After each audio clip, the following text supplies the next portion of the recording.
ನಮಸ್ಕಾರ ವೀಕ್ಷಕರೇ, ನಮ್ಮ ಚಾನಲ್ಗೆ ಸ್ವಾಗತ. ಇವತ್ತಿನ ವಿಡಿಯೋದಲ್ಲಿ ಹಾಗಲಕಾಯಿ ಬಜ್ಜಿ ಮಾಡ್ತಾ ಇದ್ದೀನಿ. ತುಂಬ ಸರಳವಾದ ವಿಧಾನದಲ್ಲಿ, ಟೇಸ್ಟ್ ಕೂಡ ತುಂಬ ಚೆನ್ನಾಗಿರುತ್ತೆ.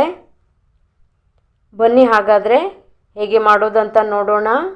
ವಿಡಿಯೋ ಇಷ್ಟ ಆದರೆ ಲೈಕ್ ಮಾಡಿ, ಶೇರ್ ಮಾಡಿ, ಸಬ್ಸ್ಕ್ರೈಬ್ ಆಗಿ ಚಾನಲ್ಗೆ ಸಪೋರ್ಟ್ ಮಾಡಿ.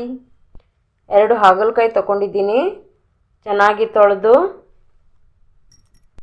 ಆದಷ್ಟು ತೆಳುವಾಗಿ ಕಟ್ ಮಾಡಬೇಕು. ಅದರಲ್ಲಿದ್ದ ಬೀಜನ ತೆಗೆದು ಅದಕ್ಕೆ ಹುಳಿ ರಸ, ನಾನಿಲ್ಲಿ ಕೌಕುಮ್ ಹುಳಿ ರಸನ ಹಾಕ್ಕೊಳ್ತಾ ಇದ್ದೀನಿ. ಮತ್ತು ಸ್ವಲ್ಪ ಉಪ್ಪನ್ನು ಹಾಕಿ ಚೆನ್ನಾಗಿ ಮಿಕ್ಸ್ ಮಾಡಿ ಒಂದು 10 ನಿಮಿಷ ಹಚ್ಚಿಡಬೇಕು.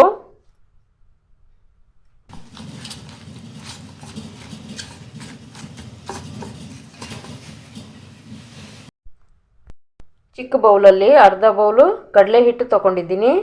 ಅದಕ್ಕೆ 4 ಚಮಚದಷ್ಟು ಸಣ್ಣ ರವೆನ ಹಾಕಿ, ಅರ್ಧ ಸ್ಪೂನ್ ಅರಿಶಿಣ ಪೌಡರ್, ಅರ್ಧ ಸ್ಪೂನ್ ಚಿಲ್ಲಿ ಪೌಡರ್, 1 ಸ್ಪೂನ್ ಗರಂ ಮಸಾಲೆನ ಹಾಕಿ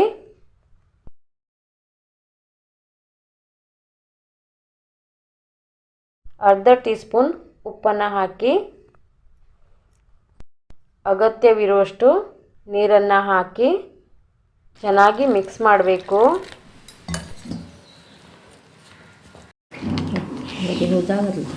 ಅದಕ್ಕೆ ಮಿಶ್ರಣನ ರೆಡಿ ಮಾಡ್ಕೋಬೇಕು. ನೋಡಿ, ಉಪ್ಪು ಹುಳಿ ಚೆನ್ನಾಗಿ ಹೀರ್ಕೊಂಡಿದೆ.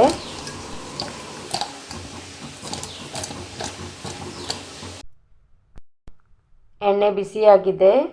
ಒಂದೊಂದೇ ಹಿಟ್ಟಿನ ಮಿಶ್ರಣದಲ್ಲಿ ಹಾಕಿ ಎಣ್ಣೆಯಲ್ಲಿ ಬಿಡೋಣ. ನೋಡಿ, ಈ ಥರ ಪಕೋಡ ಮಾಡಿದರೆ ಕೈ ಅಷ್ಟೊಂದು ಇರಲ್ಲ, ಮಕ್ಕಳು ಕೂಡ ಇಷ್ಟಪಟ್ಟು ತಿಂತಾರೆ.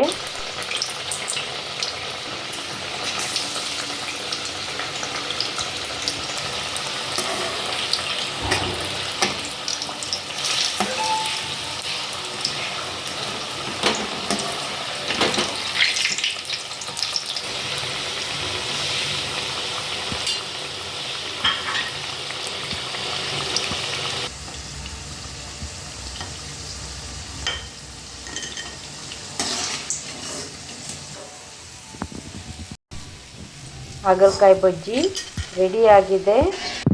ವಿಡಿಯೋಗೊಂದು ಲೈಕ್ ಮಾಡಿ, ಸಬ್ಸ್ಕ್ರೈಬ್ ಆಗಿ, ಸಪೋರ್ಟ್ ಮಾಡಿ. ವಿಡಿಯೋ ನೋಡಿದ್ದಕ್ಕಾಗಿ ಧನ್ಯವಾದ.